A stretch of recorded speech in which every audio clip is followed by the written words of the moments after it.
Šodien pastāstīšu, kas tad ir tie izplatītākie iemesli, kādēļ cilvēki meklē palīdzību pie kraniosakrālā terapeita. Stress, trauksme un iekšējs nemiegs,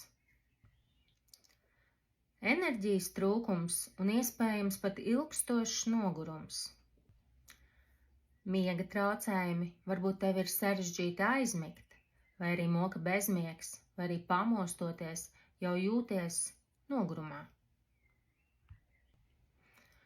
Fokusēšanās spējas, ja tev ir aktīvs darba ritms un vajadzīga spēja koncentrēties tam, šī terapija palīdz uzlabot arī to. Sāpes ķermenī, varbūt pat arī hroniskas sāpes, tā palīdz justies labāk un mazināt fiziskas sāpes. Migrēna un spēcīgas galvas sāpes, tā palīdz novērst un mazināt arī šīs izpausmes. Tā stiprina imunitāti un palīdz uzlabot ķermeņa vispārējo labsajūtu.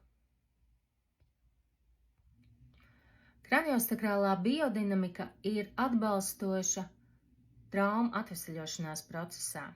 Kā pēc fiziskām traumām vai arī manipulācijām, kas veiktas ar ķermeni, tā arī pēc emocionālām un mentālām traumām. Šī holistiskā pieeja ir ļoti atbalstoša dažādos integrācijas procesos. Gan pēc visādiem intensīvākiem retrītiem, kur cilvēks ir daudz un ļoti ar sevi strādājis.